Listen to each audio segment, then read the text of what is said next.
I am excited.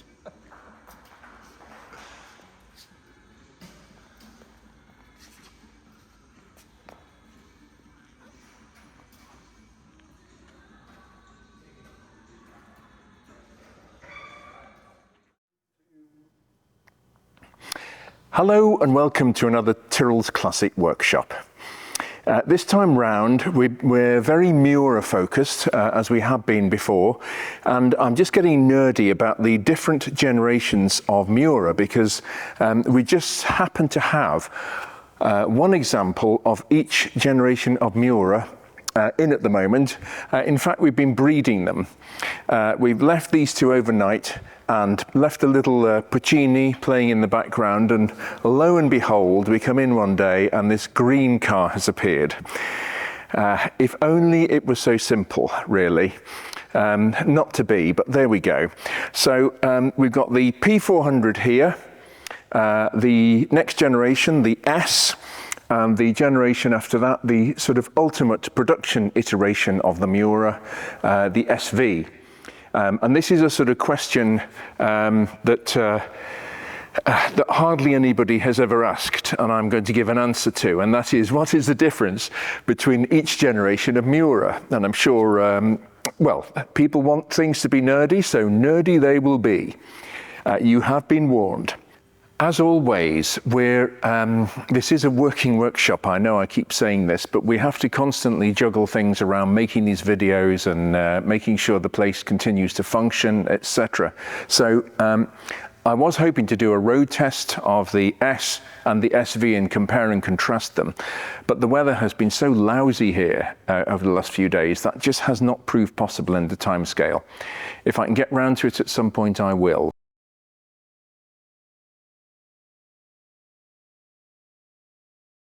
Well, Exhibit A is this car here. All these three cars we've restored at some stage in the business, and these two coincidentally have just been finished at the same time, which is very unusual, but that's the way the chips fall sometimes. This one we did some years ago. It won a prize at Salon Privé, the Concours, and no less than Horacio Pagani wanted to have a seat in this car when it was finished because he loved the quality of restoration work we'd done on it. And I can't really think of a much better compliment than that, but there it was. He loved everything about it. So the P400 was the original first generation of Miura. It caught everybody by surprise, not least of all Ferruccio Lamborghini and his young, extremely talented team at the factory, which were mainly three, and they brought this car to life along with Marcello Gandini, who styled it, and one of the markers for a P400 is the fact that if it's original, the window frames are black.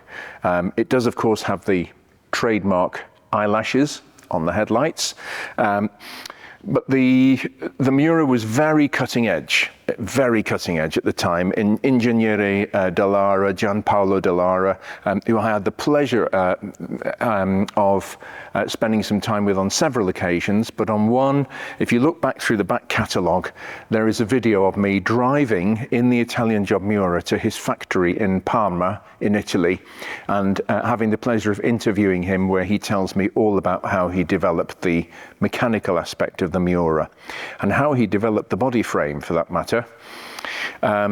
So that's on a previous video quite some time ago, but the P400 was the first production version, and it was only just fit for purpose in its initial stage. It was made out of the chassis material, such as the chassis is, was made out of 0.9mm thick steel, and it was too thin. So after 125 cars, they decided to beef it up to 1mm, an extra 10% or a little bit more, and that made quite a difference. It meant that if you jacked the car up in the corner, the whole thing didn't go irreversibly, really, unless presumably you jacked it up on the other side. Never tried that, never will. But yeah, P400, it started life on Pirelli Cinturato tyres, very narrow wide for the time, but narrow, and they were cinturato, which means belt braced in Italian. So they were radial ply tyres. The P400 lasted for quite some time, into 1968. They did a first and second generation of the P400, and you can tell the difference by things like the steering wheel went from wooden to leather rim, things like that. Generally, they were trimmed in vinyl from the factory. Bertone were caught off guard just the same as everybody else was by the demand for the cars. And the early cars in particular were very, very poorly trimmed inside, dare I say it. The quality of the workmanship was not fantastic. And quite a lot of British customers in particular, before they took delivery of their Miuras new, their P400s in particular, sent them to the likes of Hoopers, the coach builders, or Chapon in Paris, or wherever was the nearest to them nationality-wise, and they actually had the whole interior retrimmed. Quite a few of them that happened to, not a massive amount, but quite a few. But basically, it was right from the word go, this design. And Marcello Gandini, I remember again when I had the pleasure of visiting him at his house. He invited me to his house just outside Turin, overlooking Mont Blanc, an old monastery. Stunning location. And I had the pleasure of driving the Italian job Miura to his place as well. He told me how he designed the Miura. He also explained that he was frustrated at the time by the lack of tyre technology, that the tyres were actually the highest technology that Pirelli or any other manufacturer could provide. So that's why the car looks quite as though the wheels are sort of encased, almost like a 1990s Japanese car. Spindly wheels in a large-ish body. So that's the P400, and we'll now move on to the next generation, the P400S. Well, rather handily, here is an example of the P400S Miura. Main differences, they decided to go with chrome. Strange, really. We consider chrome passé now and black in, but at the time it was the other way around. And there are various markers for the Miura S. One is obviously the chrome around the windows, chrome around the headlamp bezels, and also electric windows and some different exhaust tips on the back end. But if you want to be 100% original, the tyres went to a different generation, the next generation of radial ply tyre, which was slightly wider. It was 10 millimeters wider. It was just improving on the P400. The S sort of was the Miura coming of age, really. Bertone had improved the interior very late on these, but that translated over to this. Some way into S production, they put ventilated disc brakes on the car, and quite a lot of cars were subsequently retrofitted when they went back to the factory. It was a nice upsell by Lamborghini to, oh, we've got better brakes than your P400 or early S had new. Would you like us to upgrade them? Thank you very much. That'll cost you X million lira. So that was done, but there really wasn't a massive amount of improvement in performance. Lamborghini made a point of claiming power inputs. They allegedly changed the inlet ports from 28 to 30 millimeters inlet diameter and things like that. But in the real world, there wasn't a great deal of change. But the S is worth considerably more than a P400. Some people alter them. They actually put the chrome, they re-chrome these parts, which is very easy to do if you're restoring the car. Not an easy job to take these hockey sticks, as I call them, off the doors. A bit of a procedure, but it can all be done easily enough. And you instantly have something like a Miura S. But the interesting thing is the leap between the S and the next generation. So let's have a look at the SV. Well, here we have what many people consider limited edition models, such as the SVJ excluded, what many people consider the ultimate Miura. And that is the SV, or Sprinto Veloce, as it was termed. And this car is immediately recognizable to Miura aficionados, or aficionadi, or whatever the expression is, because the eyelashes have gone. And it's got this blanked off area around the headlight. There was one SV built with eyelashes to special order, and that was for Ferruccio Lamborghini himself. And that car is now in the family museum that is owned by Dr. Tonino Lamborghini, Ferruccio's son, which is in Funno, near Sant'Agata Bolognese in Italy. And if you're over there, I would recommend you visit the Lamborghini Family Museum, because it's absolutely brilliant. And if you're really lucky, you might bump into Tonino himself, Ferruccio's son. Obviously, looking further back, the immediate thing is the headlights. The other immediate thing is the back end is more haunchy. It's got quite a pronounced flared back end, really, much more muscular and aggressive. And the reason for that is that the tyre technology was beginning to come into or surpass Marcello Gandini's original vision for the car. So we've gone on to proper big tyres now. I mean, this car is particularly unusual. It's got 11-inch wide rear wheels. The production cars had 9-inch. And these were actually specially made for Claudio Zampoli in California, who I went to visit his family and the Chisetta some videos ago. He did a lot of work on this car, and we've reinstated his special, extremely rare dry sump system in this car. We've re-engineered it, we brought it back to life, and it's now working perfectly. So this has sort of got his stamp on it, and it looks super aggressive with these very wide rear wheels. It looks aggressive with the 9-inch wide rear wheels, but these really do make a statement. And the tyres they should be 255 60/15. These are 245 because they are all that is available at the moment. Pirelli make runs of tyres. If you're lucky, you have them for a year or two.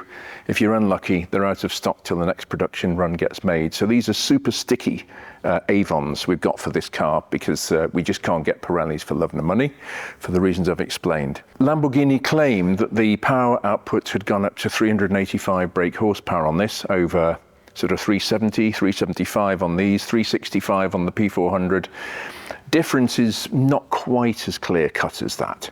But I mean, they're all still 170 mile an hour cars under the right conditions.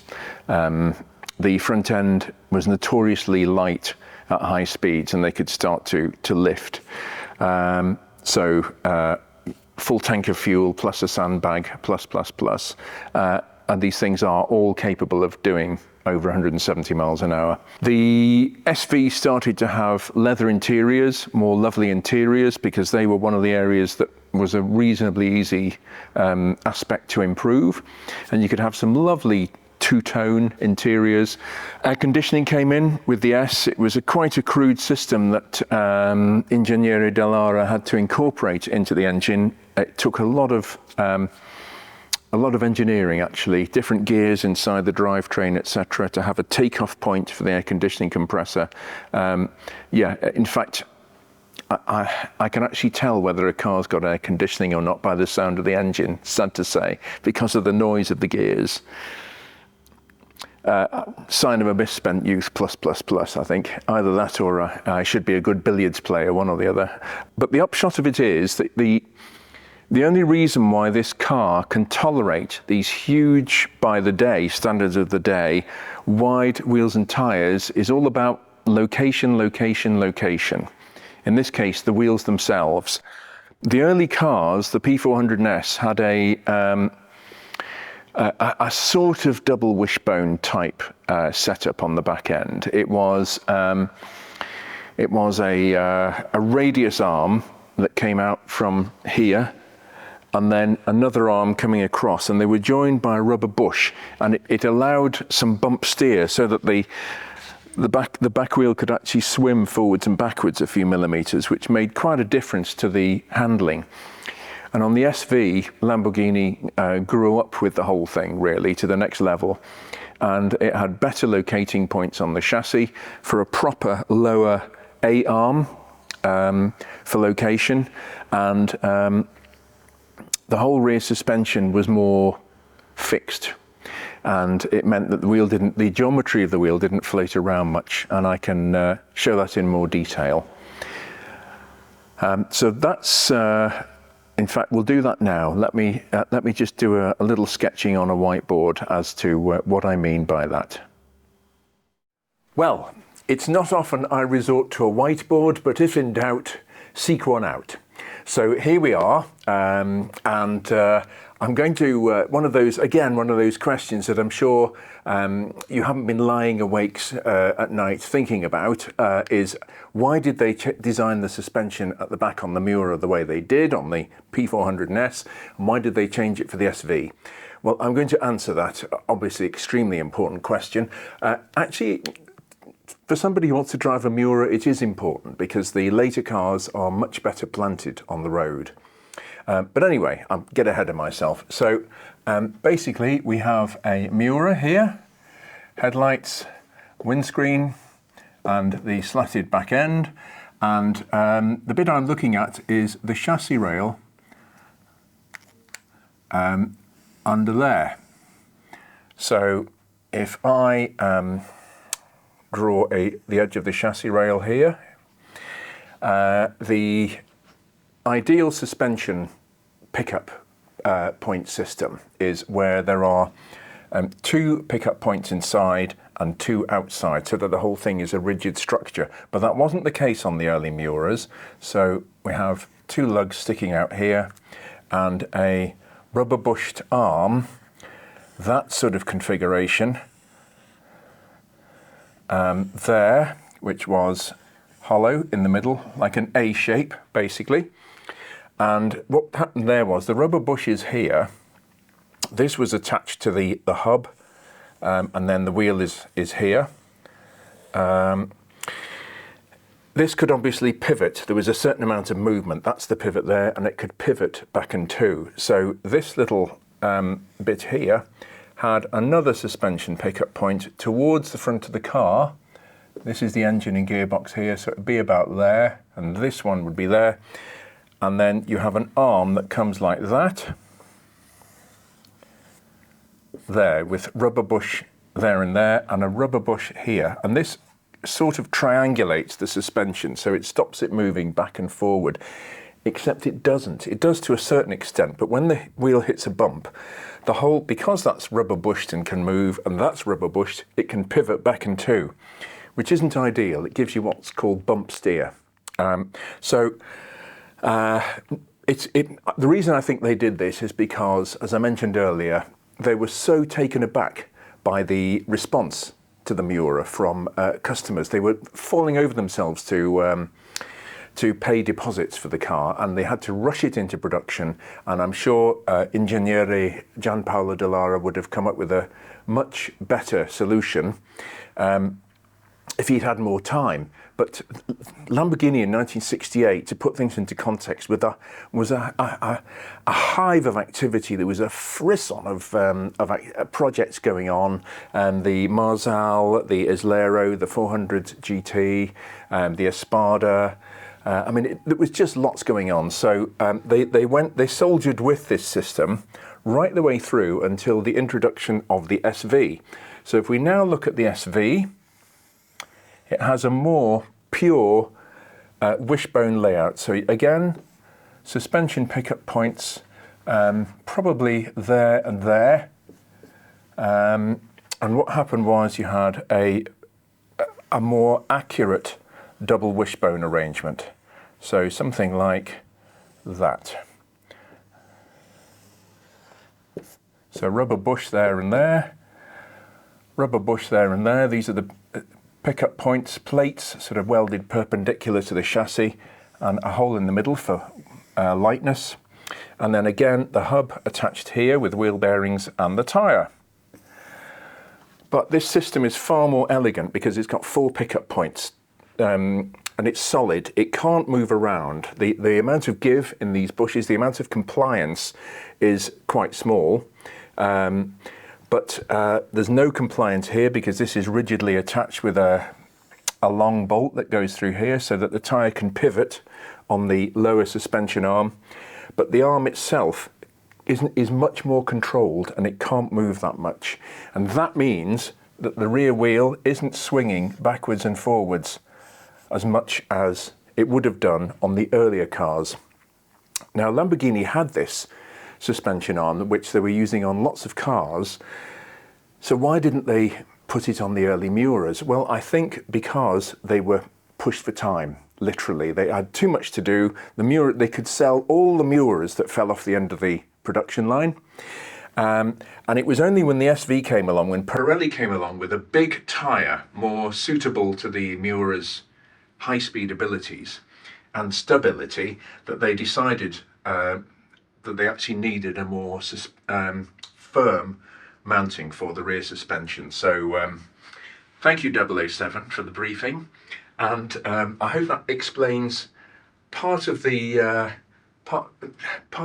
magic of the later SV Miuras, which do drive a bit better than the others, and that's one of the reasons why. Well, in spite of the fact that the SV is the most desirable in most people's eyes and hence the most valuable, they made 150 of these to conclude Miura production. And the only reason they actually stopped making them is because the Countach had been shown at the 1971 Geneva show, and being Lamborghini cutting edge, their customers wanted the next best thing, which was the Countach, but it wouldn't be ready until some time after the Miura had gone out of production, because it took longer to develop than anticipated. All that to say, Lamborghini could have carried on selling Miuras for some time, but hey, that's the dynamics of 1970s sports car manufacturing. But obviously the SV has got this haunch, this big sort of butch back end, but not everybody likes that. A lot of people prefer the purity of the original Marcello Gandini design, and hence people actually choose the S or the P400 sometimes over the SV, simply because they like the look of them more. They like the originality of it more. This happens a lot with cars. Different generations of cars like E-Type Jaguars come in and out of fashion.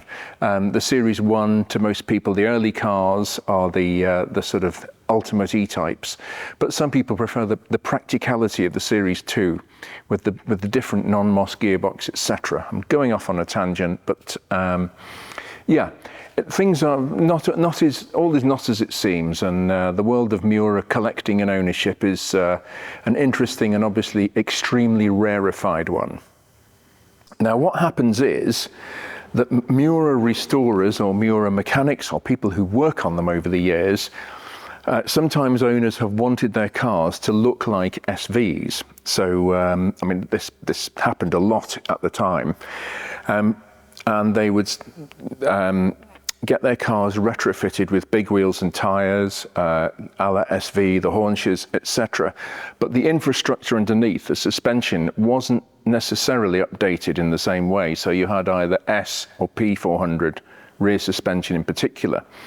And that resulted in some interesting situations, because the bigger the wheel and tyre, the more it can actually move around under its own inertia over bumps and things like that, if it's got some give in the suspension. So if you're in the fortunate enough position to be looking to buy a Miura, bear that in mind. If it's been updated to SV specification, make sure that the suspension work has been done, otherwise the handling could be quite entertaining.